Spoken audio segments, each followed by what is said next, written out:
Alrighty, so good morning, everybody. Welcome to our Salem's Women's History Day event in memory of Ann Dolliver. My name is Rachel Christone. I'm the Education Director here at the Salem Witch Museum. And I'm Jill Christensen. I'm the Assistant Director of Education. So our hope is this presentation will be about 40 minutes. However, don't log off early as we do have a discovery to unveil at the end of the presentation. We are, of course, recording the presentation. It will be posted on our YouTube page for further accessibility. At the conclusion of the presentation, we will have about 15 minutes for Q&A. So if you have questions as we go, hold them till the end. We will have time. So now we are going to switch off our camera so you can see our full presentation, and we're going to get started. Alrighty, so this year marks the 50th anniversary of our museum. Founded in 1972, this was one of the first museums in Salem to tell the story of the Salem witchcraft trials. As we've approached this special anniversary, we've become more and more captivated by the history of our museum, as well as the land upon which it stands. Today, we'll be telling the sad story of a woman who lived on this land in 1692. While we will share the known facts about her life, we'll also engage in some speculation. Over the course of our research, we frequently turn to each other with our theories, and some of these we will be sharing with you today. In the late 17th century, the property where our museum stands today, as well as one building on either side, was owned by Reverend John Higginson, the elder minister of Salem Town. In 1692, the Reverend lived here with his second wife, as well as with his adult daughter, Ann Dolliver, and her 3 children. The image we have on screen here is of bricks unearthed on our property. Based on where the bricks were found, the material from which they were made, and their size, we believe these bricks were part of Reverend John Higginson's hearth. Though her father largely stayed out of the proceedings, Anne was accused of witchcraft, arrested, and questioned before local magistrates in 1692. As is unfortunately the case for so many of the women entangled in these events, if not for her involvement in the Salem witch trials, we would know very little about Ann Dolliver. Before we focus on Anne specifically, we want to take a moment and talk broadly about what the lives of Puritan women were like. Even in the best of circumstances, life in colonial New England was an enormous challenge. Colonists were carving civilization out of wilderness. They were surrounded by native people they feared, lived in extreme weather conditions, and under strict religious rules. For the vast majority of women, what we do know comes from the records of the men in their lives. For example, Ann Dolliver would be called William Dolliver, wife. A widow would be listed as a relic of her husband. Frequently, even determining women's birth and death dates is hard or impossible. From a young age, all children were expected to participate in household chores. For young girls, this meant domestic labor. Typically, chores included sewing, weaving, cooking, taking care of livestock, gardening, candle making, as well as minding younger siblings. In addition to these tasks, both boys and girls were usually taught to read, as the Puritans believed every person should be able to read the Bible. They also believed you should keep an eye on the behavior of your neighbors, young and old, and report anything out of the norm. Contrary to popular belief, the average age women first got married was 22. Men often married when they were slightly older, around 26, as they hoped to be financially stable. Additionally, not all marriages were loveless, as they are often portrayed. We frequently see evidence of great love and devotion in our research. As we learned from our friends, the grounded goodwives, women lived in a state of semi-permanent pregnancy. It is not unusual to see families of 8 to 10 children. As soon as they were married, or sometimes before, women began having children and continued to give birth until they reached menopause. Giving birth was not a joyous occasion. This was a dangerous and life-threatening event, as the mother and/or child frequently died. Men often married several times during their lives, having lost wives to childbirth. Even if an infant survived, reaching adulthood was not a given. Child mortality was high. Society was run by men, magistrates, ministers, and husbands. An ideal woman of this time was Christian, subservient, hardworking, and fertile. Doesn't that sound great? Among the most important men in colonial times were the ministers. There was no separation of church and state. The minister was the community guide and leader. In Salem Town in 1692, the senior minister was a man named John Higginson.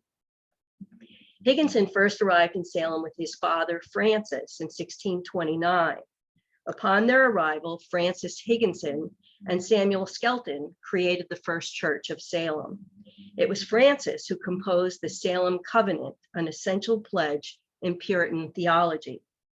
In fact, the First Church of Salem continues to use this same oath today. An interesting side note, this portrait was once incorrectly identified as Francis Higginson and then later as John Higginson. In reality, it actually depicts Reverend John Wheelwright of Salisbury, a mix-up that was not remedied until the early 20th century. Sadly, there is no existing portrait of either John or Francis Higginson.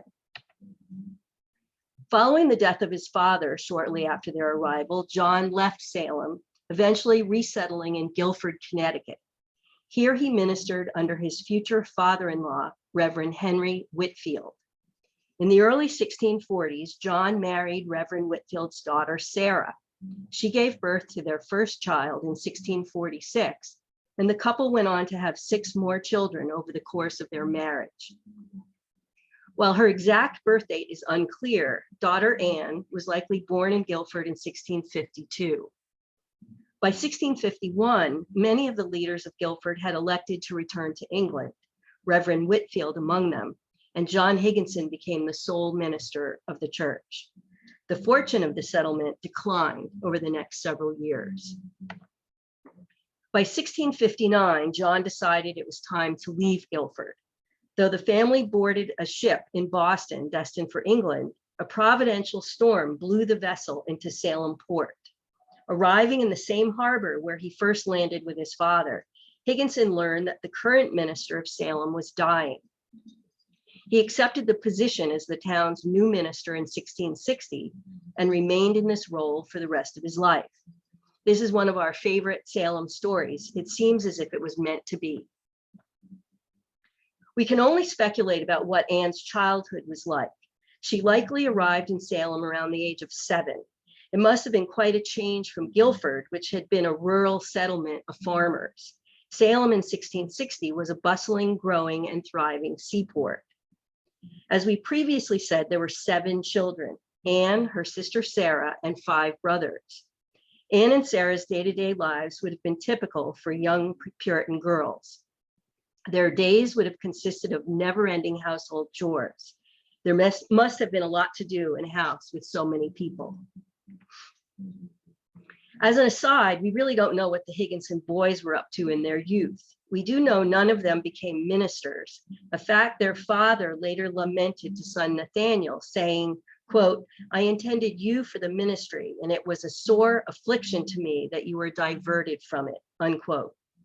John Jr., who would later figure in the witchcraft trials, was the only son to remain in town.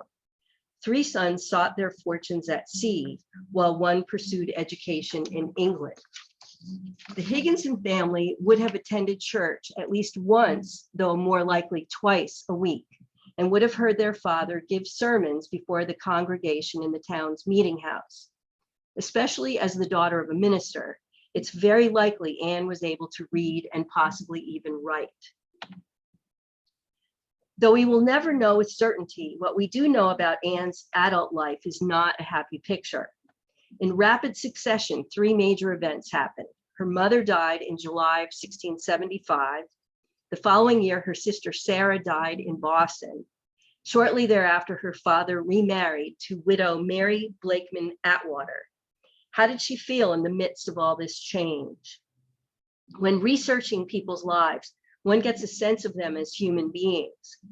In the testimony she gives years later during the witch trials, there's reason to believe Anne did not get along with her new stepmother. We imagine Anne at 24 years old, unmarried, and the daughter of the town's minister, living at home with a new woman of the house. On October 4th, 1682, Anne Higginson married Gloucester mariner William Dolliver. How they met is unclear. Perhaps they became acquainted while he was in port at Salem. At the time of their marriage, William was 26 and Anne was 30. While not unheard of, this was quite late for a woman's first marriage. William was the oldest son of the Dolliver family of Gloucester, another early seaside settlement located about 16 miles up the coast from Salem. His father, Samuel Dolliver, and as we mentioned before this began, it was sometimes also spelled Dolliver with a B. He had lived in Gloucester since at least 1654, when he purchased a farm on a peninsula known as Freshwater Cove. This area is now known as Dolliver's Neck. Between 1682 and 1688, the couple had 3 children, Sarah, Peter, and Paul. Unfortunately, the marriage seems to have been unhappy from the start. Historian Marshall W.S. Swan notes that as early as 1683, William was, quote, complained of in court for idleness and neglecting his family, unquote. Sometime in the late 1680s, he abandoned his wife and children altogether. Where he went after leaving his family is unknown, though John James Babson, a historian of Gloucester, states he possibly left the colony entirely. Whatever money Anne brought into the marriage seems to have quickly disappeared, as Reverend Higginson later complained that his daughter had been, quote, at last totally deserted by her unkind husband after he had spent all that they had or that I could do for him, unquote. This is our own speculation, but did William Dolliver marry the 30-year-old daughter of Salem's minister for economic gain and then leave when there was no more money to be had? Penniless and abandoned, Anne was left with no choice but to return to Salem with her children to live with her father and stepmother. We know Anne suffered from some sort of mental ailment. Her father later described her as, quote, overbearingly melancholy and crazed in her understanding, unquote. Whether she had always suffered from a malady, one that became more severe with time, or if this illness was a product of her prolonged misfortune, will never be known with certainty.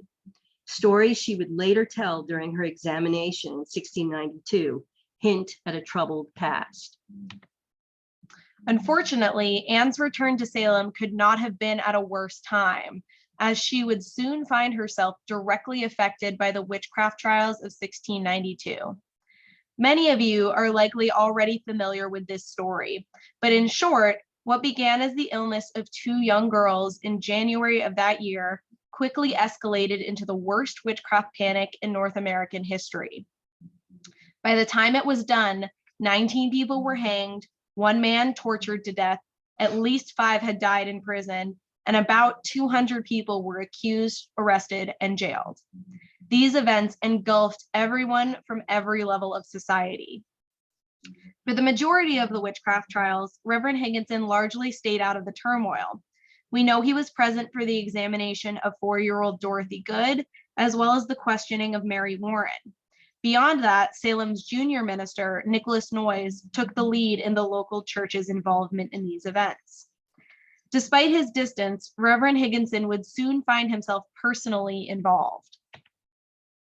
On June 6th, Ann Dolliver was accused of committing, quote, sundry acts of witchcraft on the bodies of Mary Warren and Susanna Sheldon. We wonder what caused this accusation from these 2 specific afflicted girls. As Mary Warren's was one of the only examinations Reverend Higginson was present for, did this bring Anne to her attention? The same day as the accusation was submitted, Anne was arrested and brought before the 3 Salem magistrates, Bartholomew Gedney, John Hathorne, and Jonathan Corwin, all members of her father's church. In her examination, Anne confessed to sometimes staying out in the woods all night, once because of a fainting fit, and on other occasions as she would, quote, rather lie in the woods and go around them than come over with the ugly fellow that kept the ferry, unquote. She went on to add that, quote, her mother also was not pleased with her and that she went from home on that account sometimes, unquote. Early in the examination, it seems the afflicted witnesses were not yet present, as Anne exclaimed, quote, where be my accusers? I am not willing to accuse myself. Shortly thereafter, Susanna Sheldon, Mary Walcott, and Mary Warren were brought in to identify Anne as a witch. They confirmed they had been harmed by her specter, an invisible form a witch could assume while hurting their victims, and claimed to see a little child that was, quote, just now dead, killed by Mistress Dolliver. They went on to say Anne Spector told them, quote, she would have killed her father if she could, for she had more spite at him than she had at the child, unquote. When questioned further, Anne admitted she had created poppets 14 years before, fearing she was bewitched. Poppets, small doll-like figures made out of materials such as wax, straw, or rags, were a form of folk magic, essentially the English equivalent of a voodoo doll. Anne was likely trying to harm those who she felt were harming her. Though she claimed she did not want to hurt anyone, she said that, quote, she thought she was bewitched and had read in a book that told her that was the way to afflict them that afflicted her, unquote. While practicing magic was certainly frowned upon, many continued to utilize these old English traditions, most commonly for the purposes of predicting the future, curing an illness, or protecting their home. So we got it into our heads that we were going to create some wax poppets, which is what Anne purportedly made to use as a visual for this talk. What we had in mind was the scene from Witches of Eastwick. However, we discovered it was not so easy to make a wax poppet. We ultimately ruined several kitchen utensils and dishes in this process. And here are our results. We really took this to a whole new level. We mixed in herbs we selected for their health and life properties. After we made them, we realized we had each made ourselves in poppet form. Now that is not the 17th century intention, but we couldn't imagine making a figure to use for harm. And we ended up really loving our little poppet creations. They sit on both of our desks as we speak. Anne's testimony is fascinating. We note that 14 years earlier, which is when she claimed to have made the poppets, was 1678, shortly after Anne's mother and sister died and her father remarried. This surely affected her state of mind. Did Anne dislike her stepmother? Was there tension between herself and her father? Who was the deceased child referenced by the afflicted girls? Despite her admissions, it appears no further legal action was taken in her case. Whether she was held in jail for any amount of time or released immediately is not preserved in the records. An interesting side note, Anne's oldest brother, John Higginson Jr., became a justice of the peace in July.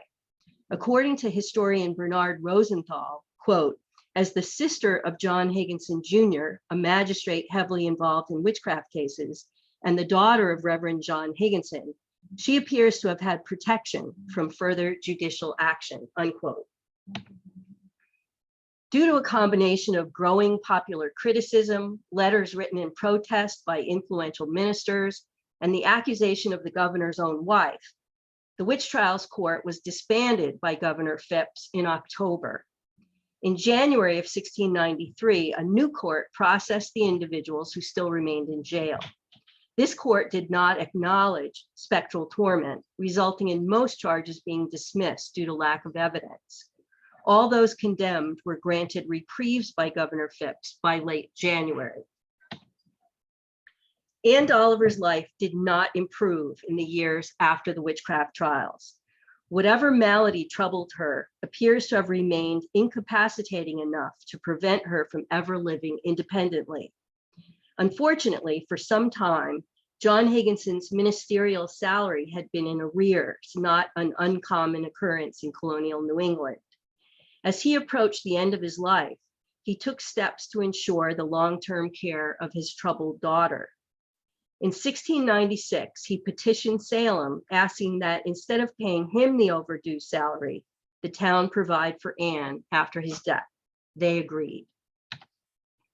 In a surprising development, the couple entrusted to care for Anne was Edward and Sarah Bishop.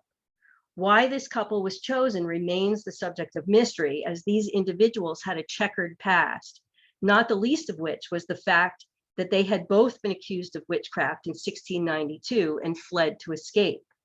Some of you may be aware of the fact that Sarah was for a time confused with Bridget Bishop. It was Sarah and Edward Bishop rather than Bridget and her husband who ran an illegal tavern. As Reverend Higginson's arrangement with Salem Town allowed for a maintenance fee to be sent to her caregivers for the rest of her life, it may have been due to the financial incentive that Edward and Sarah took in Ann Dolliver. For several years, we've been aware of the fact that Anne lived with the Bishops in Rehoboth, Mass., a rural community located 70 miles south of Salem, close to the border of Rhode Island. Anne's story usually concludes at that point. While researching this talk, we found some information suggesting she was buried in a specific cemetery in Rehoboth. This was so exciting. But before driving to Rehoboth, we reached out to the cemetery contact only to find this information was inaccurate. She was not buried there. At this point, I continued to reach out to cemeteries in that area, while Rachel contacted several historians to see if they knew more. After a few dead ends, we started to think Anne had to have a paper trail because of her maintenance fee, and it turns out we were right. We pored over local records for days, deciphering colonial handwriting and shorthand, which was not easy. As we hoped, Anne's maintenance fee appeared regularly, at least annually, if not more, and so we could trace the end of her life. She continued to live with Edward and Sarah in Rehoboth. Edward ran a tavern just as he had done in Salem Village until his death in 1711. After doing more research, we eventually drove to Rehoboth. What we learned is that some of what was Rehoboth in the early 18th century is now Rumford, the northernmost section of East Providence. Rumford borders Seekonk, Mass., and Pawtucket, Rhode Island. So as we researched, we were in different towns and states. For example, here we see an image from Bishop Point in Pawtucket, Rhode Island. We believe this is the approximate area where Sarah and Edward lived. About 1 block away, we stumbled on Bishop Street. We both had a feeling this was where the Bishop Tavern was probably located. Sarah continued to care for Anne, though she expressed desire, quote, that her boarder be cared for elsewhere, unquote, in 1723. Despite her plea, Anne seems to have remained in her care. When Sarah died 2 years later, son John is recorded as taking her in. In October of 1726, John complained to the Salem Town selectmen, quote, that he could not nor would not keep said Ann Dolliver any longer at the former agreement, unquote. The town increased the annual payment and the arrangement went on. Anne remained in the care of John Bishop for the remainder of her life. On March 5th, 1739, a payment was made to John Bishop for, quote, boarding and burying Ann Dolliver, unquote. Though the exact date of her death is unknown, she appears to have died in Rehoboth in 1739 at the age of about 87.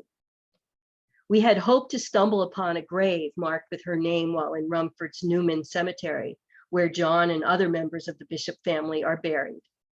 Unfortunately, we found no marker. It's possible she is buried here, either in an unmarked grave or that her stone is long gone. Research will continue. Based on the complaints from both Sarah and John, we wonder what these last years were like for Anne. Was her health deteriorating? Was she becoming harder to care for? What was the quality of her life like in Rehoboth?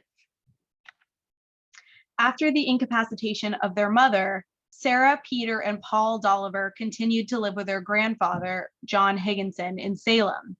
Peter and Paul are known to have been trained as apprentices and eventually moved back to Gloucester, where they had been born.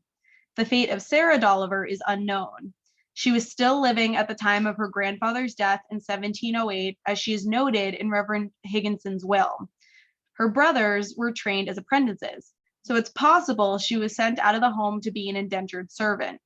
The lack of further documentation is unfortunately not uncommon. It is likely she either married and changed her name or passed away unrecorded. So now we are going to shift away from Anne's story. Now, as we mentioned at the beginning, while pouring through colonial records, we made a discovery about someone else involved in the Salem witch trials. Many of the names we know from the Salem witch trials appeared again and again. The business of the town went on before, during, and after the witch trials. We noticed that there was a process to care for people in need, the poor, elderly, and sick. Members of the community took in these unfortunate souls and were compensated by the town. Names of individuals who received this care appeared over and over year after year, Ann Dolliver among them. Now imagine our surprise when we found ourselves reading the story of Dorothy Good's adult years as well. We mentioned her earlier. Reverend Higginson was present for her questioning when she was accused of witchcraft. If you're familiar with the story of the Salem witch trials, her name should be very familiar. Hers is one of the saddest stories of this whole affair. Dorothy was the youngest person to be arrested and jailed during the Salem trials. Some of you may have heard her referred to as Dorcas Good. This is an error that was made early on in the witchcraft trials, though was quickly corrected in the court records and was then repeated by numerous sources for years after the fact. Dorothy's mother was Sarah Good, one of the first to be accused. Sarah was hanged on July 19th and famously told Nicholas Noyes as she stood on the gallows that she was not a witch and God would give him blood to drink. As an aside, Sarah Good was one of the first people I researched when I started looking into the lives of the Salem witch trials participants about 4 years ago. She was described as an old mumbling beggar, but I learned that she was actually only 38 or 39 years old and had reason to be angry. Her father committed suicide when she was 18. She was cheated out of her inheritance by her stepfather. She made 2 terrible marriage choices. And by 1692, her diminished circumstances forced her to beg door to door, 4-year-old Dorothy in tow, and there was a second baby born only months earlier. All 3 ended up in prison. Sarah and Dorothy accused of witchcraft, and the baby still nursing. Sarah was a struggling human being who touched me to the heart when she replied to the question about why she didn't attend church for want of clothes. Where Dorothy's story has ended for us in the past was with the knowledge that she was imprisoned, and in 1711, her father, William Good, petitioned for reparation. In his petition, Good said his daughter had been chained in a dungeon for 7 or 8 months, and ever since had been, quote, very chargeable, having little or no reason to govern herself, unquote. As far as we knew, Dorothy Good was one of the most tragic victims of the entire witchcraft episode. What we have since learned makes her story even more heartbreaking. Like Anne, Dorothy appears in the records under the care of different people, clearly unable to live independently. Our first question, why was she no longer with her father? In the Salem witch trials, a day-by-day chronicle of a community under siege, historian Marilyn Roach noted that William Good remarried. Marriage records tell us William Good married Elizabeth Drinker in Ipswich in June of 1693. We can guess that Dorothy lived with her father and new stepmother at that time. When William Good received his reparation payment in 1712, almost 20 years after he remarried, he asked the court to pay his portion to Deacon Benjamin Putnam, who would take over the care of Dorothy, now 24 years old. For whatever reason, this reveals that William and Elizabeth were no longer willing or able to care for Dorothy. Her new guardian, Benjamin, was the son of Deacon Nathaniel Putnam and the cousin of Edward and Thomas Putnam, both of whom accused Dorothy's mother, Sarah, of witchcraft in 1692. Edward and another cousin, Jonathan Putnam, had filed the initial complaint against Dorothy, resulting in her arrest. It's fascinating that members of the family who accused the Goods were now caring for Dorothy as an adult. Was it guilt? Was it Christian atonement of some kind? Benjamin died in 1715, and Dorothy was taken in by his son, Nathaniel Putnam. In the records, we see Dorothy in the care of Nathaniel Putnam in 1716, and then we lose track of her for about 4 years. In September of 1720, she reappears, ordered to be, quote, warned out of this town. It was legal for a town to expel or warn out a vagrant or homeless person during this period to force them to find care elsewhere. What had happened that Dorothy, who had been living in this community for her entire life, was now an undesirable. A month later, Nathaniel Putnam is paid for, quote, 11 weeks keeping and nurturing Dorothy Good, and agreed to allow him 20 shillings for keeping of Good and child 1 month longer. Wow, Dorothy Good had a child. What happened in those 4 years? Was it a pregnancy that led her to be warned out? Whatever the reason, Dorothy was not forced to leave. She ultimately returned to the care of Nathaniel Putnam. Then, 2 years later, in November of 1722, this document appears. It says, quote, to Benjamin Gillingham, late master of the House of Correction, for 18 weeks keeping of Dorothy Good and for siring, unquote. We're not sure what siring means in this context, but we think it may refer to raising rather than creating a child.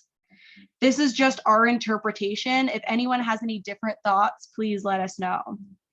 By our understanding, the House of Correction was not a prison per se, but rather, as the Boston House of Correction is described in the book, The Poorhouses of Massachusetts, A Cultural and Architectural History, this was a place that contained, quote, criminals, perhaps some men and women who were able-bodied but not criminal, and in another wing of the building, juvenile delinquents, unquote. We also noticed that around this time, there are discussions about the Salem Almshouse in the town's records. We believe this refers to the same establishment, a place to care for the needy. All of this is disturbing and thought-provoking. What happened in those 4 years where we lose track of Dorothy in the records? Did she wander off, get pregnant, and was perhaps abandoned? Did she return to Nathaniel Putnam because this was her only choice? Was he unable to care for her and the child long term? And is that why she ended up in the House of Correction? From here, the story gets even more complicated. Over the next several years, Dorothy and her child at times lived with Nathaniel Putnam and Robert Hutchinson. In October of 1725, it seems she had been back in the House of Correction. Here is the document. It records a payment to Robert Hutchinson, quote, relating the case of Dorothy Good, her being with child before he took her out of the House of Correction the last spring, and her having a child, unquote. Now, we interpret this to mean there was a second pregnancy, perhaps while she was in the House of Correction. A little over half a year later, in June of 1726, the most disturbing note of all appears. It reads, quote, the treasurer pay unto Mr. John Flint, one of the selectmen of the town of Concord, that town's charge on Dorothy Good of this town in June 1725, when she strayed hence and laid in there of a bastard child, unquote. So to clarify, it appears she was pregnant and in the House of Correction in the spring of 1725. She then somehow ends up in Concord in June, where she buries a bastard child, likely 2 or 3 months old. Now that's really beyond words.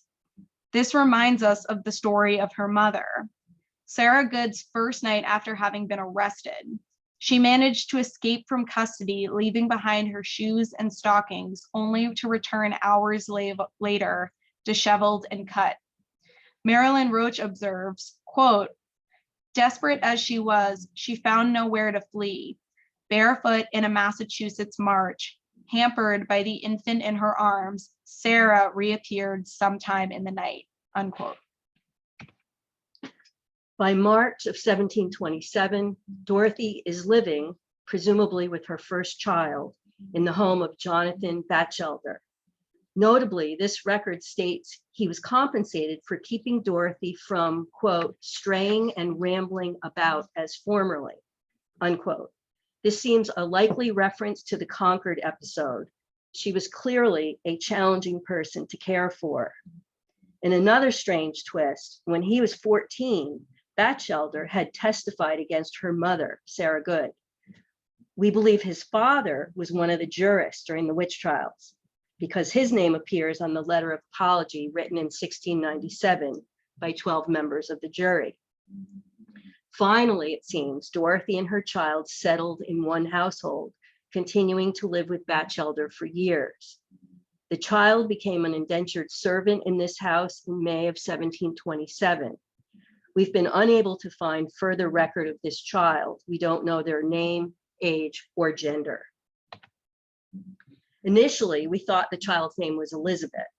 An Elizabeth Good appears in the records numerous times, cared for by various community members. However, she is eventually referred to as Widow Good. It was here that we went to the marriage records, recalling that Marilyn Roach noted William had remarried. As his second wife's name was Elizabeth, we believe this was probably Dorothy's stepmother, who became impoverished after the death of her husband. We have not been able to find a record of William's death, but it was probably sometime around 1720, as this is when Elizabeth first appears in the documents. Elizabeth seems to have died in late 1728 or early 1729. The last record we have found regarding Dorothy was September of 1738, still living at Batchelder's. She would have been 50 years old. Our research is ongoing. We hope to find a more conclusive ending to her story. Researching these women has been eye-opening. Both Anne and Dorothy, for different reasons, were unable to care for themselves. Women who struggled with mental health issues in the 18th century had such a challenging life and sad existence. One of the really interesting things about these parallel stories is considering how Ann Dolliver's life seems to have been a bit better, perhaps because she was of a respected family, the daughter of a minister. She lived with the same family consistently for the rest of her life. Every request for an increase in compensation from the bishops was granted, allowing her stability that Dorothy never had. Dorothy's story from the very beginning is unbelievably tragic. In jail at the age of 4 with her mother and infant sister, her mother hanged as a witch, her sister died from jail conditions. That alone would affect anyone for the rest of their lives. And then to make matters worse, as an adult, she was handed from household to household and became pregnant out of wedlock at least twice. We'll never know the true details of these stories, but even the overview we can glean from these records just breaks your heart. So we're going to stop here for today. We have both been very moved by this new information. We imagine you are too. We suspect there is more to know, and we plan to keep researching. For those of you who don't know, we have created resource packets for descendants of those involved in the witchcraft trials. We started with the 20 individuals who were executed and have recently added 5 new packets, including one on Reverend Higginson and Ann Dolliver. We have also updated our Sarah Good packet to include this new information. If you're interested in the packets, they are available both in our museum store as well as on our online store. And before we conclude, we want to thank a few people whose help was invaluable to this research. First, a big thank you to Eileen Simmons, the Salem City Clerk, who guided us to the town records. Also, thanks to Marilyn Roach, who helped us decipher some particularly challenging colonial shorthand. Richard Height, who looked through Rhode Island records for us, and Bev Baker, who really went above and beyond investigating Rehoboth area records. So thank you for joining us today. We have learned so much and feel this research has given us a new perspective for the challenges faced by these women. And now we do have some time for questions if anybody has them. I will turn our video back on. Hello. And if anybody has any questions, you can feel free to put them in the chat. And we did do exactly 40 minutes. So Yeah, Thank Marilyn. you, Marilyn. Yes. We've been dying to tell you.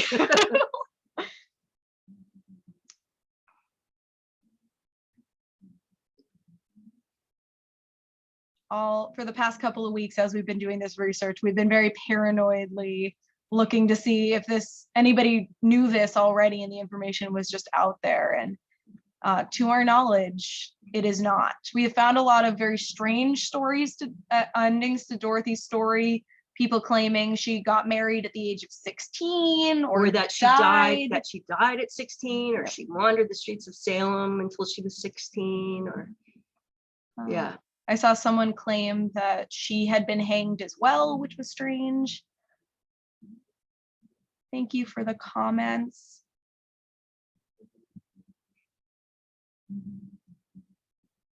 Thanks, Richard. Yeah.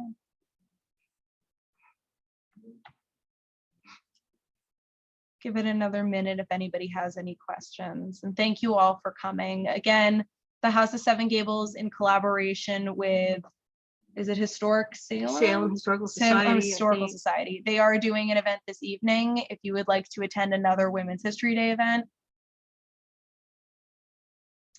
Alrighty. Thank you. Thank you, everybody. Oh, thank you. We have a Samuel Wardwell descendant. Yeah, I love Samuel Wardwell and family.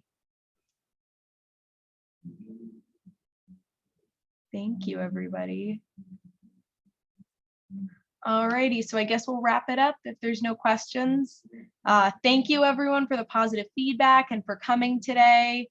Stay tuned. We are not going to let this subject go. We will keep researching. Yeah, if we discover anything new, we will share it in various places. Yeah. So, alrighty, so I'm going to stop recording.